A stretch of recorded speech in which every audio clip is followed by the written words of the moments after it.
meu povo, vamos conversar aí, vamos trocar uma ideia, né? Eu como líder espiritual eu tenho que trazer uma palavra ao coração de vocês, né? Falar aquilo que o Senhor tem nos falado, aquilo que nós temos entendido nesse tempo. Amém? O que esperar agora do nosso Brasil? Qual é o recado que fica? O que nós vamos ter que meditar, né? O que nós vamos ter que entender sobre essa situação, né? Qual é o recado que fica das urnas, né? Qual é o recado que nós deixamos? Qual é o recado que a gente deu ao mundo após essas eleições? Sabendo que foi realmente bem polarizado, bem dividido. Esse contrapartida é muito bom, né? Se a gente não quer virar uma... Compartilhe essa live, irmão. Essa live vai tocar o coração de muitas vidas, de muitas pessoas. Mas por que Deus deixou acontecer, né? Se havia tantas profecias, havia tantas coisas, porque Deus permitiu, né? Hoje tem muita gente se perguntando, muita gente se questionando, muita gente com muita tristeza no coração. Como eu vi em vários... A paz, irmão. Como eu vi em vários posts aí, né? Luto pelo Brasil, luto pela nação, não é? A pergunta que nós temos que fazer é: por que estamos em luto? Por que Deus deixou isso acontecer? Se Deus está no controle, amém? Né? Deus tem o controle, desculpa, irmãos, Deus tem o controle de todas as coisas, né? Mas Ele não está no controle de todas as coisas. Shalom, irmã Fernanda, shalom, irmã Fabiana, shalom, irmão Edivan. Amém? Uma live surpresa aí, porque nós, como os líderes, nós temos que dar uma palavra para o nosso povo, né? O que está acontecendo, pastor? E agora? O que a gente vai fazer? Né? Aí, né? Estamos em guerra. Não estamos de luto, estamos em guerra. Primeiro, nós temos que mudar e entender o recado de Deus. Eu cantei essa bola há 3 anos atrás. Eu falei, mas muita gente me ignorou. Eu tenho aqui as conversas arquivadas. E isso, irmã Fernanda, a igreja tem que continuar em oração. Tem as conversas arquivadas. Eu falei lá atrás, na pandemia, e que quando conseguiram colocar a igreja dentro da... Estão me ouvindo, irmãos? Quando conseguiram colocar a igreja dentro das casas, na pandemia, isso é uma palavra muito dura, irmãos, que Deus me deu naquele tempo, naquela perspectiva.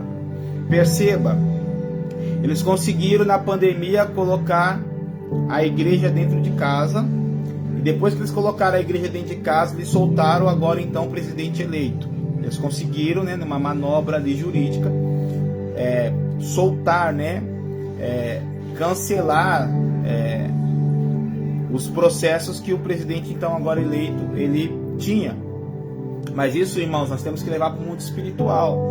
Nós temos que ter uma visão mais macro da coisa e menos uma visão micro, né? Porque nós olhamos as coisas muito a partir de nós. Os profetas, eles não olham as coisas simplesmente a partir deles. Eles olham as coisas numa visão de Deus, né? Como Deus enxerga, como Deus vê, irmãos, essa situação. Quando na pandemia, presta bem atenção no que eu vou te dizer, quando na pandemia conseguiram colocar a igreja dentro das casas, houve toda aquela manifestação do Supremo, e o Supremo impediu que houvesse culto. Quando isso tudo aconteceu, o céu se fechou, houve a manifestação das trevas e ali conseguiram uma manobra, agora então, né, soltar o presidente eleito. Isso foi uma declaração de Deus que ele reprovou o culto. Pastor, eu não estou entendendo, eu vou te explicar uma coisa. Quando Deus acendeu o fogo em Êxodo, em Levítico, está lá em Levítico 6, em Levítico 12, Levítico 13, quando Deus acendeu o fogo, Nadab e Abiú, eles foram colocar fogo estranho diante do altar do Senhor, eles morreram. O fogo fulminou eles. Mas depois de alguns anos, Eli era o representante, o zelador daquele fogo. Por ele não zelar aquele fogo, o altar foi profanado. A nação foi invadida e destruída pelos filisteus. Siló caiu. Siló significa redenção, lugar de redenção. Quando tinha Moisés e Arão cuidando do fogo, cuidando do altar, não negociando o altar, o fogo era um fogo que consumia e zelava, porque o culto agradava a Deus. Mas agora, quando passa-se anos, mais ou menos 100 anos, mais ou menos 200 e poucos anos se passa, agora o sumo sacerdote é Eli, e Eli, ele não guarda o fogo, ele não guarda o altar, ele não guarda a presença de Deus, não faz aquilo que Adão foi incumbido de fazer. Igreja, acorda. Adão tinha uma responsabilidade, zelar do Éden, e a palavra Éden no original é presença. Adão, ele foi colocado no Éden para zelar da presença do Senhor.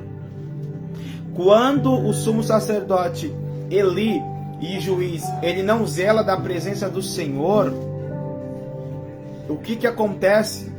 Aquele fogo que trazia juízo e protegia o povo de Israel, agora aquele fogo é apagado.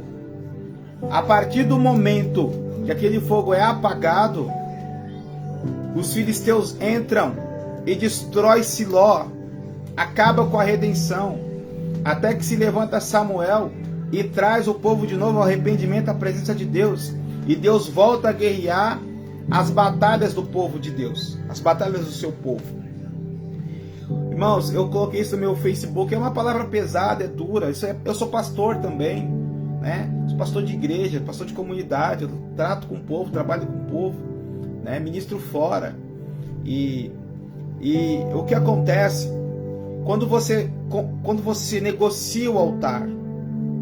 Quando você negocia o altar, quando você coloca no altar da tua igreja pessoas que cobram para pregar, quando você coloca no altar da tua igreja porque é o teu amigo, porque ainda que você sabe da vida que a pessoa tem, mas você coloca porque é o teu amigo, ou você coloca porque ele arrasta as multidões nas mídias, porque ele tem mídias sociais muito fortes, então você coloca ele no teu altar para arrastar as multidões.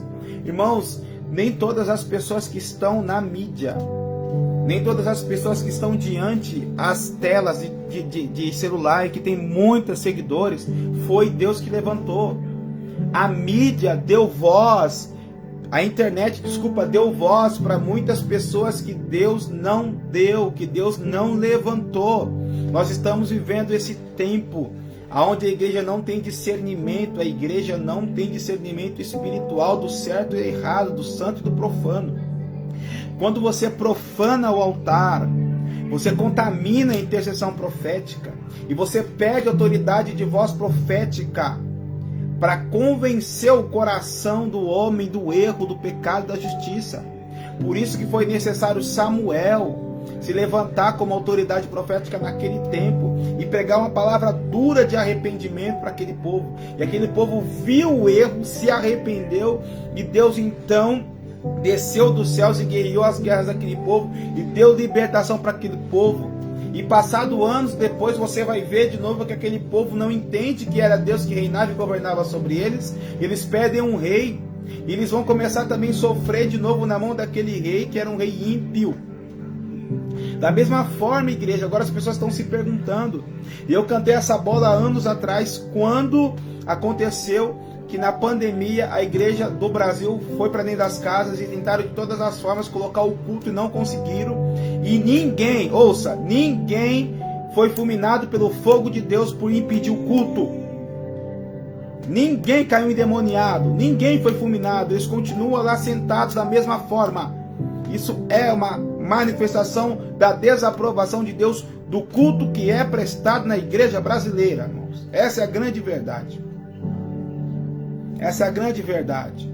Não faltou oração, não faltou intercessão, faltou arrependimento de verdade. E arrependimento é mudança de caráter.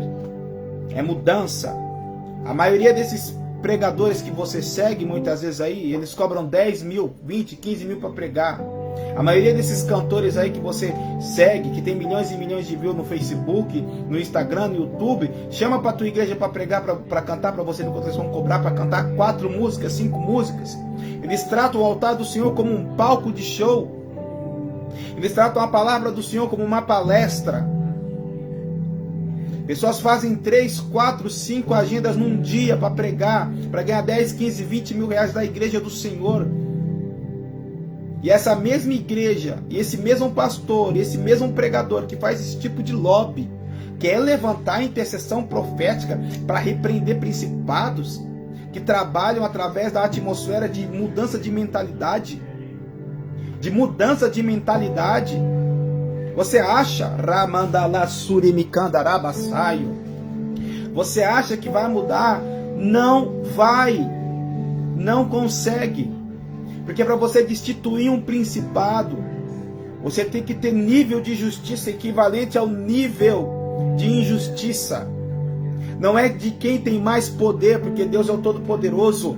A guerra espiritual não é baseada em poder, irmãos. A guerra espiritual é baseada em justiça e legalidade. É os altares de injustiça e os altares de justiça que se confrontam. Amém? Tanto é que o candidato ele foi eleito aonde os altares de injustiça são maiores, onde tem a maior taxa de pobreza, onde tem a maior taxa de desenvolvimento humano, onde tem a menor taxa de tudo. Ali ele foi eleito. Porque a igreja lá naquele local, eu tenho amigos que moram lá. Eu tenho pastores conhecidos que moram lá. A dificuldade lá é imensa para a igreja. Igrejas avivadas, no modelo que eu ministro, não crescem, não fluem, porque são religiosos. E pessoa que é religiosa, ela vive dentro de uma bolha. Vive na bolha. A pessoa religiosa é bolha, irmãos. Amém? Religioso é como se fosse um peixe no aquário. Ele está acostumado com aquela aguinha ali, para ele tá bom. Mesmo se você coloca no mar, ele prefere voltar para o aquário. Porque no aquário, na mente dele, tem uma segurança. Agora, quando você apresenta o reino para ele, ele não quer o reino, porque o reino é um mar aberto. É um mar que ele vai ter que ir lá buscar, aprender, desenvolver. Amém? Irmãos, então, o que nós temos que fazer como igreja? Primeiro, eu não votei num homem, eu votei num projeto. Quem votou no outro candidato, votou num homem, não votou num projeto. Presta atenção nisso.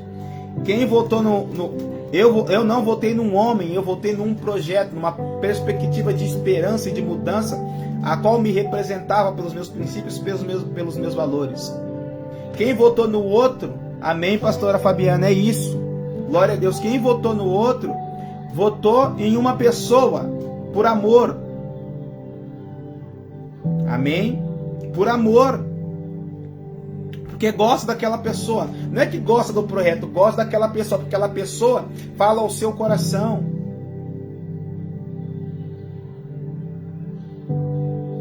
Amém? E muitas vezes, irmãos, a igreja ela é julgada pelo seu pecado. Deus trouxe juízo para o povo de Israel através dos filisteus. Os filisteus foi a vara do Senhor para corrigir aquele povo. Para corrigir aquele povo.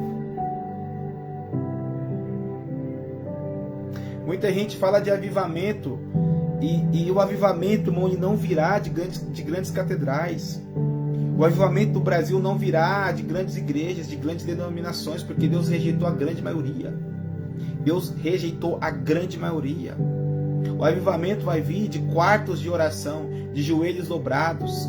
Daí surgirá o poderoso avivamento de comunidades pequenas sem expressões de mídia. Dali virá o grande e poderoso mover do Senhor para os últimos tempos. Amém? Muita gente está achando que uma plataforma grande, vou falar nomes aqui, irmãos, não sei se eu falo ou não falo, Jesus. Muita gente está achando que avivamento vem de plataformas, vem de exportar. Irmãos, presta atenção, olha o nível de pecado da igreja, olha o nível de pecado da igreja. Esses dias, teve uma grande conferência aqui no meu estado, em São Paulo. Eu fui ver quanto é que estavam a entrada. Tudo bem, eu entendo, irmãos, que há aluguel disso, há aluguel daquilo. Eu entendo isso, porque eu sou pastor de igreja. Eu sei que para fazer evento há um custo, há toda uma mobilização. Tudo bem, eu entendo. Mas tudo dentro de uma realidade, irmãos, que você tem que fazer. Tem que ter muita sensibilidade para isso. Muita sensibilidade. Para você não pecar, pastor. Tem sensibilidade. Estava se cobrando R$1.500. R$1.500 para estar lá na frente. E 400 e pouco para estar atrás, 500 e pouco. Dependendo da posição que você estava, você pagava um preço. Irmãos, isso é pecado. Você faz acepção de pessoa. Você vai usar a palavra de Deus. E o evento lotou. Como uma pessoa que se associa a isso dessa maneira vai pôr o joelho no chão, vai pedir para Deus repreender e cancelar ações de principados de Jezabel? Eu vou abrir aqui para você. O cliente diz: acorda, a guerra espiritual. Quando eles conseguiram colocar a igreja dentro das casas, soltaram, ou agora o então presidente. No ano posterior, conseguiram de todas as formas colocar o carnaval ainda tendo Covid. O carnaval é um poço de geração de iniquidade que alimenta o trono que rege o Brasil. Então esse trono foi reenergizado, foi reabastecido com iniquidade. E a partir daí, então, esse trono trouxe um peso de contaminação espiritual e mental, a fazer com que aquele povo que rege aquele trono votasse e fizesse isso que a gente está vendo hoje. A guerra foi espiritual. E a igreja não teve poder de cancelar os decretos do inferno, porque a igreja, na sua grande maioria, negocia altar e o povo vai e paga para ver isso. Essa é a grande verdade, igreja.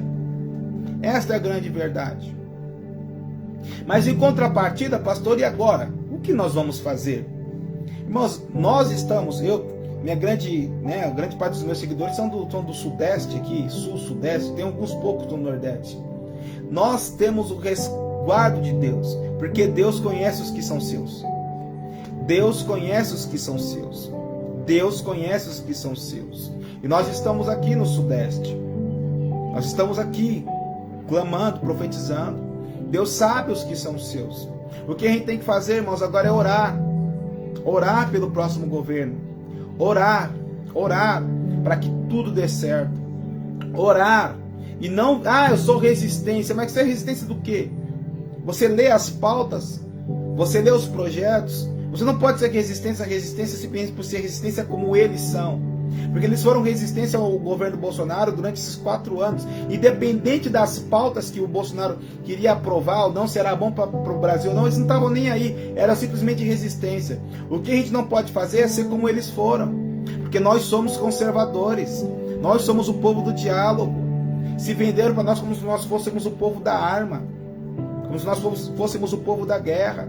E para quem só tem uma fonte de informação, uma narrativa, para eles é a verdade. Eles não buscam 3, 4, 5, 6 narrativas para poder tomar uma posição. Eles não são assim. Porque eu falo que eu já fui assim, irmãos. Eu nasci numa situação muito, muito difícil. Eu nasci numa família muito pobre, numa realidade muito pobre. Então qualquer tipo de assistencialismo que me dava, eu achava que aquilo era o meu meio de vida. Não entendia nada de projeção econômica, não entendia nada de empreendedorismo, não entendia nada de vencer na vida, de cumprir paradigmas. Isso só veio acontecer na minha vida quando eu tive um encontro verdadeiro com Jesus e eu vi o evangelho do reino. Não o evangelho, esse evangelho que pregam aí, esse evangelho muitas vezes mascarado, açucarado, é um evangelho do reino. É o evangelho que Jesus estabeleceu para que os apóstolos pregassem. Amém? E muita gente nem sabe o que é um apóstolo, irmãos. Até hoje as pessoas não sabem. As pessoas acham que um apóstolo é aquele que tem várias igrejas, que se assenta e que abre um monte de campo. Não, um apóstolo ele vai debaixo de um comissionamento para estabelecer uma nova cultura dentro de uma determinada região. Quem usou esse primeiro termo apóstolo foi Alexandre o Grande, o rei Alexandre o Grande.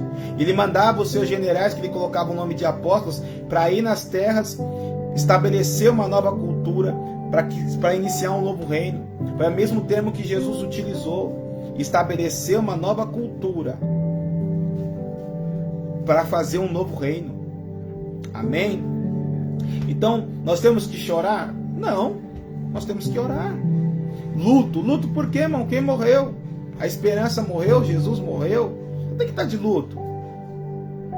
Nós temos que sim, a gente sente a tristeza da nossa alma, porque nós somos seres emocionais. Nós sentimos o ataque, a frustração. A igreja orou, jejuou. Eu vi ontem comentários de pessoas que diziam: eu perdi a minha fé, eu não acredito, não creio em mais nada. Mas peraí, irmãos, Hebreus 11 nos diz lá, a partir do versículo 28, que suportaram perseguições, suportaram o calor, o fio da espada, suportaram a morte, suportaram, irmãos. A fé também não é só ter a vitória, a fé também é suportar.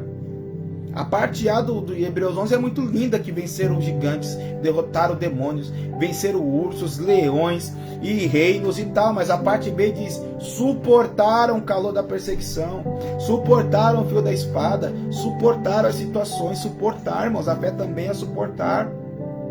Por causa desse evangelho coach aí que muitas pessoas ouvem, quando vem uma situação dessa, e agora? O que eu vou fazer?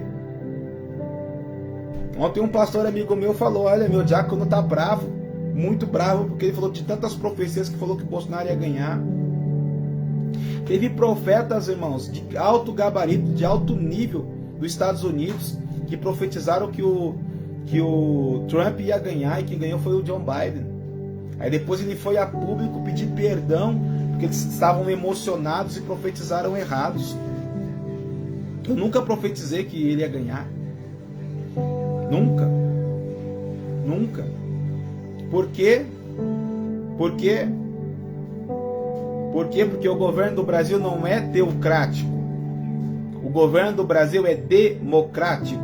Escreve isso aí no teu coração. O governo do Brasil não é teocrático, ou seja, não é Deus que governa. É democrático. É o povo que é representado pelos seus líderes. Diferente do reino de Israel, que era teocrático. Hoje já também não é mais teocrático, é democrático. Teocrático. Ou seja, o homem é quem governa pelas pessoas que os escolhem. Amém? Essa é a diferença. Então Deus não errou, quem errou fomos nós. Quem errou foi o Brasil. Quem perdeu com tudo isso foi um projeto que estava para dar certo. Agora vamos ter um retrocesso? Eu não sei, irmãos. Eu não sei, mas o que eu entendi no meu coração e as palavras que eu recebi do meu colégio profético aqui do ministério foi que esses 2 anos que virão serão 2 anos de bênção. Serão 2 anos de bênção. Porque o Lula também ele quer limpar a barra. Ele quer limpar a sua biografia. Você acha que ele quer morrer como um ladrão que fez tudo isso? Não, ele não quer isso. Entendeu? Então esses 2 anos serão 2 anos de bênção. Agora os outros próximos 2 anos, aí vai depender da igreja, irmãos. Vai depender de quanto a igreja vai se arrepender. Porque eu vou dizer uma grande verdade para você. Quando você sai do mundo e você vai para a igreja, o que você quer encontrar na igreja? Aquilo que você não encontra no mundo. Mas quando você vai para a igreja e encontra o mundo na igreja, acabou a esperança. Pastor, eu não entendi o que eu estou te dizendo. Irmãos, qual é o princípio do mundo? É compra e venda. O mundo é assim: quem tem mais humilha quem tem menos, e agride e oprime quem tem menos. Esse é o sistema do mundo. É poder e dinheiro, é barganha, é negócio. Igreja. O que é igreja, irmão? Igreja é semeadura e colheita. Igreja é justiça. Igreja é santidade. Igreja é paz. Igreja é presença de Deus.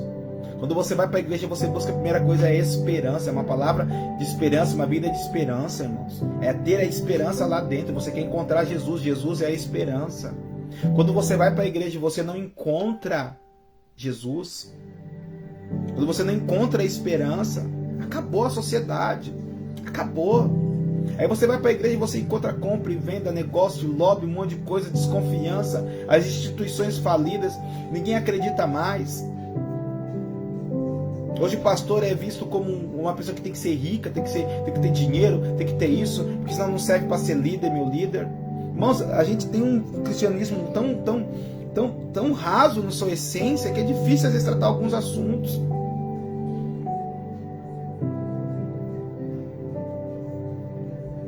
Sabe? E agora, o que nós vamos ter que fazer? Nós temos que orar, irmãos, pelo governo, temos que orar pelos nossos líderes. Temos que pedir misericórdia de Deus, continuar pedindo, insistindo em misericórdia de Deus, insistindo em arrependimento. E você não pode se revoltar, porque nenhuma mudança começa pelas pernas, irmãos. As mudanças começam pelas cabeças. Amém? Você não pode se revoltar, você não muda um sistema pelos pés. Você quebra o sistema, você racha o sistema pelos pés. Você muda o sistema pela cabeça, pela forma de pensar. Eu vou dizer algo mais profundo ainda para você. Uma geração saiu do Egito com perspectiva de terra de promessa, com terra de bênção. Só que aquela geração era uma geração tão escrava, mas tão escrava, que Moisés não conseguiu mudar a mentalidade daquele povo de escravo com uma mentalidade de vitória. Eles estavam já com aquela mentalidade de derrota há tanto tempo, que quando houve uma perspectiva de vitória, eles recuaram e ficaram com medo por causa dos desafios que se desdobravam à sua frente. Então Deus, dentro daquela mentalidade, eles viraram idólatras. Por causa daquela mentalidade, eles idolatraram um bezerro de ouro. E aquele bezerro de ouro fez com que o coração de Deus se entristecesse a ponto de Deus rejeitar toda aquela geração. Esperar toda aquela geração morrer. Toda aquela geração morrer. Para que uma nova geração, que foi ali criado já em liberdade, com uma mentalidade livre, e que não iria aceitar a escravização de novo, estivesse pronta para entrar na terra, tomar a porta da promessa e nunca mais ser escravo. Ou seja, houve um despertar. Não vai ser fácil, irmãos, assim como todo mundo está achando. Todo mundo diz, vai virar Venezuela, vai virar Venezuela. Irmão, sabe por que não vai virar Venezuela? Eu vou te dar um dado aqui que ninguém falou. O Brasil, ele é um país continental. A paz, irmã Mersa. A paz, irmã Nasa. A paz, irmã Domingas. O Brasil tem 230 milhões de habitantes. Ontem foram quase 120 milhões de pessoas votar. Metade, quase que metade, disse não a essas propostas. Disse não. Isso é o quê? É algo que se preocupa para um regime que quer ser totalitário. Presta atenção no que eu vou te dizer agora. Acho que eu vou até chamar aqui um pastor aqui, amigo meu, pastor Isaac, pra gente trocar uma ideia. Pastor Isaac, vê se atende aí. Se Torrei Calamassuri Andaramá. É a palavra de ânimo para você. Se tivesse sido uma eleição com 70%, 75%, 80% pró-governo socialista, aí a gente estava lascado. Aí a gente estava frito. Porque aí ele teria a maioria também das pessoas para poder montar todo o esquema de socialismo e implantar o socialismo no Brasil. Mas como Deus ama o Brasil, irmãos, isso é profético, recebe no teu coração.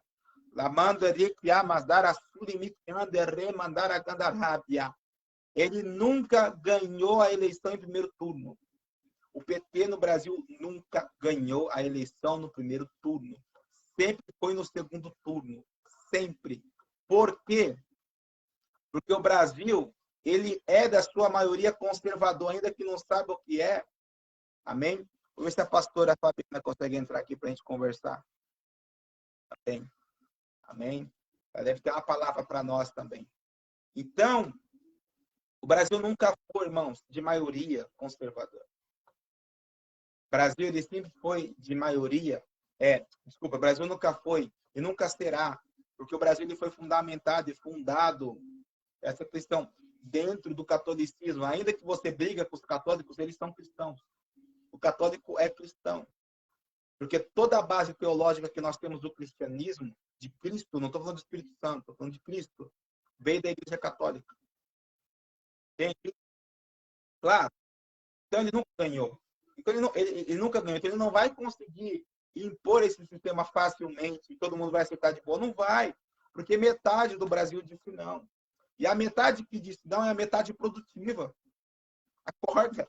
A metade que disse não, do Sudeste, Sul, Sudeste, Centro-Oeste para cá, é onde produz, é onde sustenta todo o Brasil. Então, essa população disse não. Então, ele não vai conseguir. Porque o Brasil é um país gigantesco, o Brasil é um país continental, onde tem vários estados, e os governadores também não estão todos fechados com ele. Entende? Isso ele precisaria da maioria do governo, dos governadores, das polícias. Não é simplesmente assim. Aí você vê países pequenos como Venezuela, Cuba, Chile, a Argentina também. A Argentina está indo para a rua, gente. A Colômbia está indo para a rua. O povo está reclamando. O povo, entendeu? Então ele não vai conseguir. Lá na Venezuela conseguiu porque é um país pequeno. Um país muito pequeno. Então você consegue colocar esse tipo de sistema assim rapidamente. Agora, para acontecer isso no Brasil, teria que ele ter no mínimo 75% de aprovação de todo o povo. E ele não tem isso. Graças a Deus ele não tem isso. Então você tem que entender essas partes primeiro. Agora, pastor, daqui para o próximo pleito, a gente tem que trabalhar. A gente tem que fazer o quê? Um trabalho maior de evangelização. Um trabalho maior de arrependimento. A ponto de a mentalidade do povo brasileiro mudar de verdade. Bem, a ponto disso acontecer de verdade, irmãos. A ponto do nosso cristianismo ser um cristianismo mais profundo. Eu conheço pastor que votou no PT, eu conheço cristão que votou no PT aqui no Sudeste, eu conheço. Porque o cristianismo que eles ouvem é um cristianismo raso. É um cristianismo só de milagres. Não um cristianismo de compromisso para com a causa. É um cristianismo que ele ouve só para viver milagres, viver promessas. Então, estão aliançados com Deus por causa de promessas, simplesmente. Eles não estão vivendo a vida de Deus. Eles não têm essa perspectiva de uma aliança profunda com Deus, a ponto dos princípios de Deus agora serem os princípios deles. Eles continuam com seus mesmos princípios, agora barganhando e vivendo uma vida superficial com Deus por causa de promessas.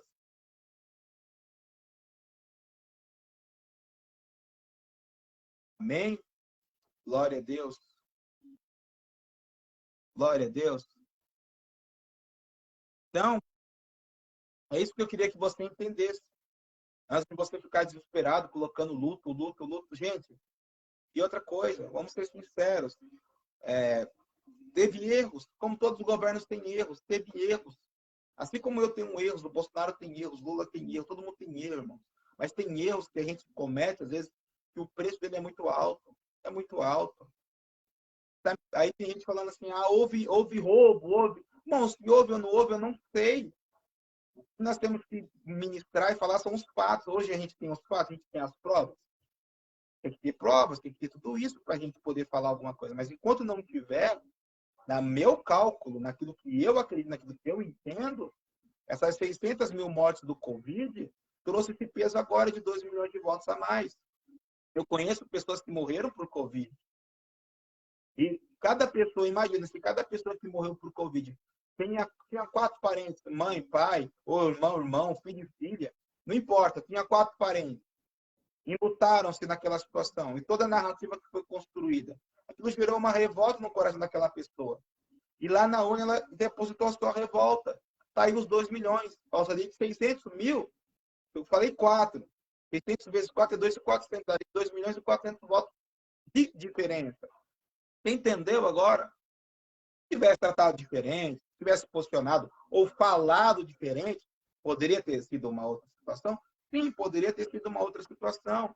Porque pelas suas palavras você será julgado. A Bíblia não diz isso, Jesus não falou isso. Pelas suas palavras você vai ser julgado. A gente não tem que passar a mão, irmãos. A gente é crente, de cristão. Eu sou pastor, sou profeta, não vou passar a mão. Eu vou falar aquilo que eu entendo no meu espírito, aquilo que eu acho que é certo, para as pessoas acordarem. Você entende isso? Eu tenho amigos, pessoas próximas, que estavam comigo numa semana, tomando um café na casa da minha mãe, na outra semana estava morto. Por causa do Covid. Se morreu de Covid, eu não sei, irmão. Se todos os 600 mil foi tudo Covid, eu não sei. Eu não tenho como julgar isso. Mas o atestado diz que foi. Então, essa é a verdade que a pessoa tem. Então, de acordo com a verdade que a pessoa tem um posicionamento. Então, 600 mil pessoas que morreram dessa, né? Morreram. Você tem 4 parentes. Ó, 4. Esses 4, com certeza, no mínimo, 70% votou no candidato, né, que ganhou a eleição por raiva, por luto, por ódio. Foi um voto de ódio, um voto de protesto. Então, a gente está perguntando onde é que foi. Aí, ó, estou dizendo para você onde é que foi. Onde é que o erro começou? E a minha mãe, ela é assessora, ela foi assessora política durante muitos anos, ela trabalha com política há muitos anos. Aí muita gente já sai porque não gosta da verdade. É assim, irmão. Isso tem que estar preparado para isso. Ela foi assessora, né, política muitos anos. E o candidato dela, quando ele ganhou, ele quebrou toda a base que o levou até aquele lugar. Ele quebrou, ele mandou embora todos aqueles que o ajudaram a chegar naquele lugar. Ele nunca mais ganhou. Por que ele nunca mais ganhou? Ele quebrou aquilo. O nosso presidente, no primeiro ano do seu mandato, ele quebrou com a base daquele partido que tinha elegido. Ele quebrou. Não sei quais foram os motivos, mas política, você precisa de jogo de cintura. Quando você governa, você precisa ter sabedoria. E sabedoria, às vezes, é fazer concessões, é abrir mão de algumas coisas para ter outras coisas. E ele fechou mão, ele não aceitou. Então, todo o partido que ele tinha levado, ele quebrou, ele perdeu ali a maioria da Câmara. E perdendo a maioria da Câmara, irmãos, ele ficou na mão do Centrão. Aí ele vai e apoia o Rodrigo Maia para ser presidente. E o Rodrigo Maia assentou nos projetos durante 2 anos. Quando o Rodrigo Maia sai, vem o Arthur Lira. E aí houve toda essa manifestação do Centrão para apoiar ele através do orçamento secreto, que não é secreto o orçamento, mas o poder fica na mão do relator. Foi uma narrativa que o PT construiu. Todo mundo está achando que é secreto a parte de coisa. Aí ele perdeu a eleição. Agora. Porque ele teve que reconstruir uma nova base. Se ele tivesse tido aquela base, ele conseguiria fazer o governo de 4 anos, mesmo passando pela pandemia, mas ele conseguiu fazer um governo de 2 anos. Isso mesmo, 2 anos. Os outros 2 anos ele ficou travado lá, porque ele não entendeu essa parte. Não sei se não conversaram com ele, não ensinaram para ele, ele ficou firme naquelas convicções que ele tem. Ele é uma pessoa firme de convicções, isso é muito bom, né? Mas, em contrapartida, você precisa ter jogo de cintura. Até hoje, o candidato da minha mãe que fez isso, o que ele fez, quebrou a base de apoio dele, não se elegeu e não se elege nunca mais aqui. Ele não consegue mais. Ele não consegue nem atingir os votos que ele tinha. Porque você, quando chegar em algum lugar, você tem que olhar para trás e ver quais foram as pessoas e os meios pelo qual você chegou naquele lugar. É grato, irmão. É grato. Bem, glória a Deus, você que quer o meu livro, né? Eu ainda tenho, olha só, eu ainda tenho acho que 6 livros ou 5 para vender. 5 livros eu acho que eu tenho ainda. E nesse livro eu trato um pouquinho acerca das 3 forças que movem o mundo. Você sabe as 3 forças que movem o mundo e você precisa saber disso. São 3 forças do bem que movem o mundo. A primeira força é o amor. O amor. O amor move o mundo. O amor é poderoso, o amor move. A segunda força que move o mundo é a fé. Porque a fé faz a gente fazer coisas que nós naturalmente não fazemos e até cria guerras por causa da fé. O amor é a primeira. Para você ter amor, você não precisa ter nenhum credo, nenhuma fé confessada. Mas o amor você tem. E você ama seu pai, ama sua mãe, ama seus filhos, ama seus irmãos. E por meio deles você se move. E por causa disso você se move. O segundo é a fé. E a terceira, gratidão. Nesse livro eu trato muito o aspecto da gratidão. No livro, né, meu livro, Rio de Fogo Soprado do Espírito. Que é a terceira força que move o mundo. Quando você quebra esse princípio aqui de gratidão, cara, você está fadado ao fracasso. Porque a gratidão é uma expressão muito profunda que traz para você louros de vitória, louros de bênção. Por isso que a gratidão não pode ser só palavras, tem que ser uma expressão verdadeira. A gratidão expressa um coração generoso. A sua oferta, o seu dízimo, ela é uma expressão de gratidão, irmão. Sua semente, ela é uma expressão de gratidão. Você que não é dizimista, você que não é ofertante, entenda isso. Quando você dizima e oferta, você está expressando gratidão no seu coração também. É uma força que move o coração de Deus, que move o mundo. Gratidão. Por isso que, em contrapartida da ingratidão, esfria o amor, esfria a fé, esfria muita coisa a ingratidão. E nesse livro, né, se não me engano, no 3º capítulo, eu vou falar muito sobre isso, sobre gratidão, sobre ingratidão, como conhecer, como desvencilhar os problemas dessa situação no mundo. Então, nesse livro, né, Rio de Fogo, Soprar do Espírito, eu falo um pouco sobre isso, ingratidão e gratidão. Se você quiser adquirir, ainda essa tiragem é só, né, R$40, já com envio para todo o Brasil. R$40 já com envio para todo o Brasil. Na próxima tiragem, né, que vai ser uma nova editora, tudo, né, leva aqui que é isso, não será mais esse preço. Nós vamos mudar o papel, nós vamos melhorar algumas situações, né?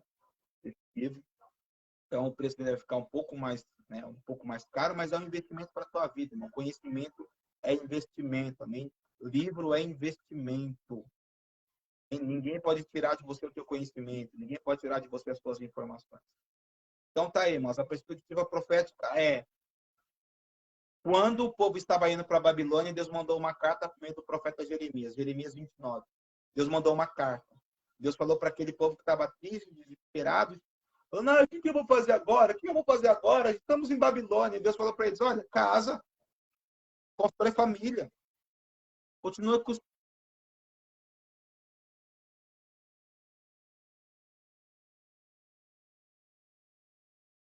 Eita glória! Aí, irmãos, ó, quero testemunhar algo. Na live, na última terça-feira, você liberou uma palavra de bênção material chegando. Sábado, assinei o financiamento do meu apartamento. Deus continue te usando, profeta. Amém, pastora Fabiana. Deus abençoe a sua vida. Muito feliz com isso, amém? E é só o começo. Só o começo. Eu vou falar de novo para você que está entrando. Ei, você está no Sudeste. Eu vi a mão do Senhor. Eu vi a mão do Senhor. O Senhor apertava a mão dele assim, ó, e da chaga do Senhor saía sangue. E esse sangue pingava na bandeira do Brasil. Uau! O Brasil foi escolhido para viver um avivamento. O Brasil foi escolhido. Você está no Sudeste. Você que está no Sudeste, vai trabalhar. Levanta cedo. Continua orando, continua buscando. Nosso coração foi revelado diante de Deus. Nosso coração foi revelado diante de Deus. E Deus sabe do nosso coração. Não estou falando de resistência, estou falando de manifestação do nosso coração. Eu estou com a minha consciência tranquila. Eu fiz o que eu pude e o que eu não pude fazer para mostrar para o povo a verdade, como é que funciona. E o Sudeste, o Sul, o Centro-Oeste se manifestou. E Deus olha para isso sim, irmãos. Deus olha para isso sim, irmãos. Deus falou para aquele povo: olha, vocês estão indo em terra estranha, vai casar, vai se dar em casamento, vai constituir família, vai prosperar. Mas estou debaixo de Babilônia, não importa, vai prosperar, porque eu tenho uma aliança com vocês. E essa aliança vai durar até a eternidade. Vai passar só 70 anos. E vai se levantar um homem chamado Daniel, que vai bater nas regiões celestiais.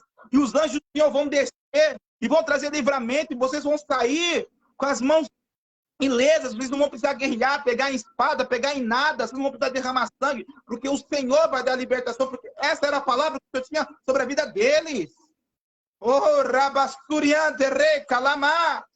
A bênção está sobre nós. A bênção está sobre nós. Você que não negociou os seus valores, você que não negociou os seus princípios. O poder de Deus é sobre ti. Deus vai guardar. Aleluia. A minha esposa também, ela também se move no profético. E antes de terminar a eleição, ela sentada na câmara em lágrimas, ela falou: a bênção está sobre nós. Deus vai nos abençoar. Eu creio, irmãos. Eu creio. Está no Sudeste, que está no Sudeste, dá glória a Deus, está na terra de produtividade. Está no lugar de produtividade, está no lugar de oportunidades. Então, dá glória a Deus. Aleluia. Aleluia. Aleluia. Ah, pastor, quem está no Nordeste, continue orando, irmãos. Continue fazendo a tua parte. Deus te colocou aí. Então, você vai ter que ser o agente de mudança e transformação aí na sua sociedade. Faça a tua parte. E Deus vai fazer a dele. Amém? Deus viu o nosso coração. Deus viu nossas lágrimas, os nossos choros. A palavra profética, no princípio, é para aqueles que não entenderam. Ah, Deus julgou a igreja, irmão. É verdade, julgou a igreja. E achou a igreja em falta. Meni, patequel, parsim. Julgou. Fazer o quê? Fazer o quê? Julgou. E agora? O que esperar?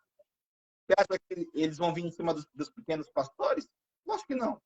É em cima dos grandes, que têm realmente condições, que têm mídia. Eles são os primeiros. Se vier o AI mesmo, eles são os primeiros a ser perseguidos. E pasme no que eu vou te dizer.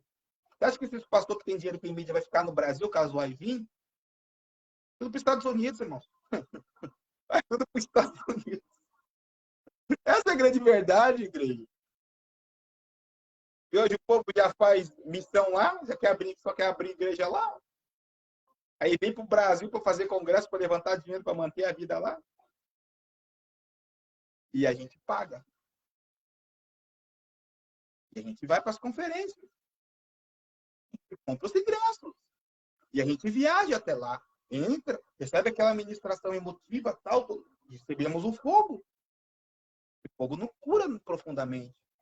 Esse fogo foi pago. Produto, fogo foi pago com dinheiro, não foi pago com jejum em coração.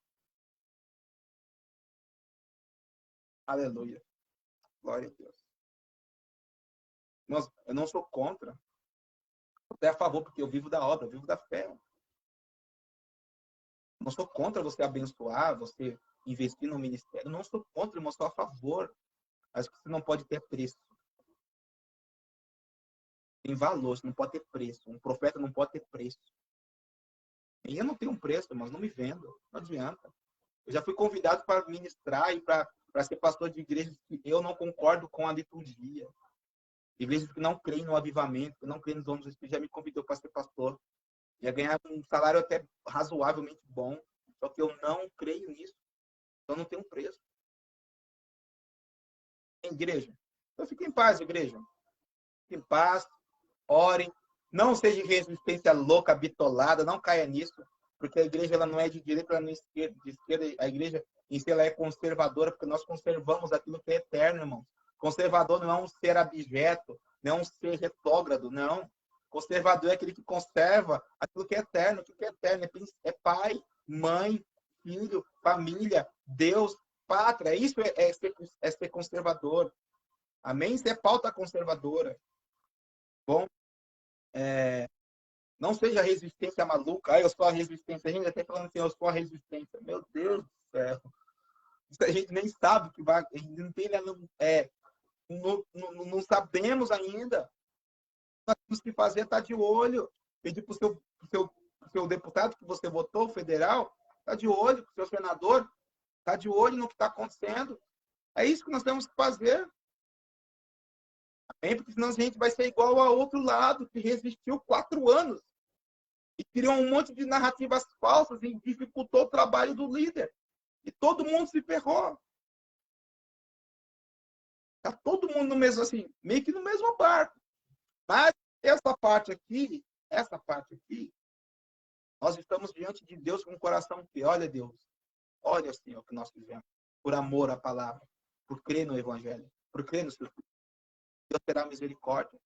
O sangue do Senhor vai cobrir a nossa vida, vai cobrir a tua casa, vai cobrir a tua família, vai cobrir a nação brasileira.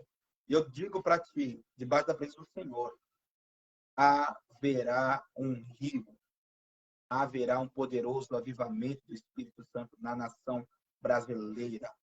Vai começar em pequenas igrejas que ninguém dá nada.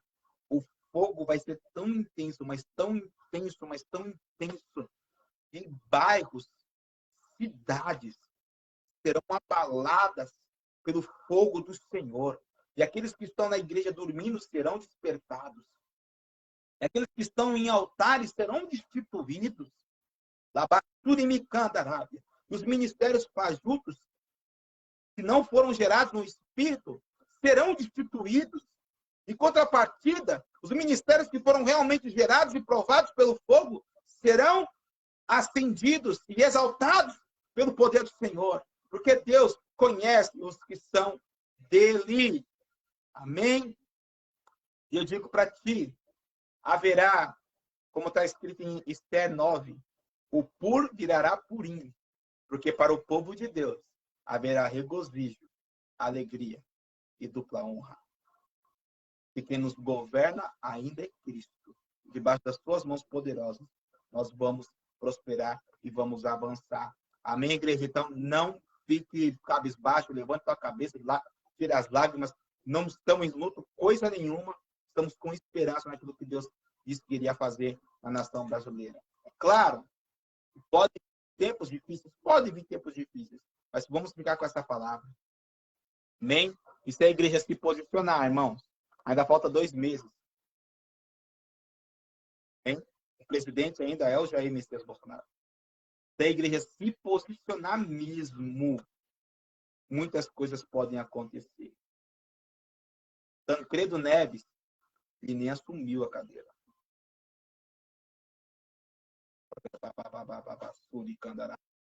Ele nem assumiu a cadeira. Deus é Deus ainda. Deus é Deus. Amém? Amém? Herodes não quis dar glória a Deus, não quis reconhecer a grandeza de Deus, se achou Deus no meio do povo dele, um anjo foi e o matou, ele morreu na hora. Deus é Deus.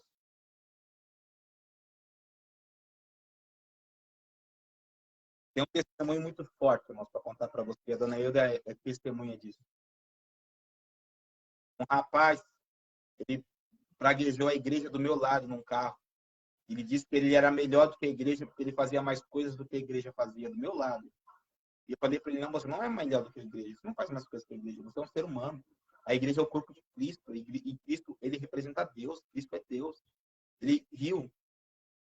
Foi numa quinta-feira. Sábado deu umas dores nas pernas dele, ele entrou no hospital. No domingo ele foi a óbito. Segunda-feira ele estava sendo enterrado. Um rapaz novo, forte, aparentemente saudável, fez isso do meu lado. Deus ainda julga. Assim como Ananias, sexta-feira, morreu diante do fogo de Deus, por isso que o avivamento é fogo. Ele consome, ele julga. Assim como eles morreram lá em Atos 5 diante do fogo de Deus. A igreja vai trazer o fogo. Nadab e Abiú morrem. Eliezer e Tamar assumem o reinado, assumem o sacerdócio. E fica longos anos de vitória para o povo de Deus. Amém? Glória a Jesus. Deus abençoe a tua vida, a tua casa. Se quiser o livro, ó, tem 5 ainda. Abençoe uma vida. Você que já comprou, quer comprar mais um, compre também. Abençoe uma vida. Amém? Bênção. Que Deus abençoe você. Ficar de olho aí. Nós vamos fazer mais live durante esses dias, trazendo mais palavras proféticas acerca daquilo que Deus tem preparado para esse tempo. Descansa teu coração. Você que é empregado, você que é empregador, você que tem empresa, descansa teu coração. Não entra nessa vibe, não entra nessa atmosfera que já se criou de tristeza, desânimo, derrota. Sai disso. Porque Deus deu uma carta para aquele povo em Jeremias 29. Vai casar, vai prosperar, vai. Deus está com você mesmo nessa situação. Vai, porque tem um tempo que Deus vai quebrar tudo isso. Vai. É isso que eu tenho para falar para você. Vai prosperar. Vai prosperar. Vai orar. Vai jejuar. Vai para a rua evangelizar. Vai pregar o evangelho. Vai fazer os seus projetos. Vai. Amém? Como corpo, como nação, aparentemente perdemos. Mas como indivíduos, estamos intactos. Eu estou com a minha fé intacta. Eu estou com a minha consciência intacta. Bom? Como nação, como coletivo, sim. Mas como indivíduo não. E por que você acha que Deus mandou aquela carta para aquele povo de Jeremias 29? Como nação, eles estavam em derrotas. Mas como indivíduos, tinha pessoas ali clamando, tinha pessoas justas ali. Por causa dessa justiça, Deus falou para eles, vai prosperar nessa terra aí. Vai. Porque eu quero disciplinar e ensinar esse povo. E eles aprenderam. A partir dali, nunca mais eles se prostraram a Deus estranho algum. Viraram religiosos. Sim. Mas adorar Baal, Azera, Astarote, nunca mais eles fizeram isso. Nunca mais. Eles aprenderam. Amém? Que a igreja não adore homens, adore a Deus. A igreja não coloque a fé e a esperança em homens. Coloque em Jesus. A igreja não negocia altares a partir de hoje. Não enriqueça. Vou ter uma coisa para você. Teve muitas pessoas hoje fazendo sucesso cantando no mundo. Alguns até se assumiram homossexuais. E sabe por que espera fazer isso? Porque a igreja enriqueceu eles. Então, eles não precisam mais da igreja. A igreja enriqueceu a um ponto que eles podem assumir o que eles querem. Usaram da igreja. E hoje estão aí. E a culpa é nossa. E batemos palmas e abraçamos a situação e ficamos caladinhos, quietinhos. Tem uma pregadora aí, mas todo mundo gosta. Todo mundo gosta. É pentecostal. Todo mundo gosta. Milhões e milhões de seguidores. O vídeo dela viraliza. Assim, pum! Ela cobra 10, 20 mil para pregar meia hora, 1 hora. Você está lá dando pau. Depois você quer orar e interceder e ver as coisas acontecerem. Desvia. Bom, Deus abençoe a vida de você. Fica na paz. Que o Senhor te guarde, tá bom? Que o Senhor te abençoe. E que o Senhor te prospere. Que a luz do Senhor resplandeça sobre ti. Que a mão do Senhor esteja sobre ti. Que o Senhor te dê a paz. Tá bom, meus irmãos? Fica na paz.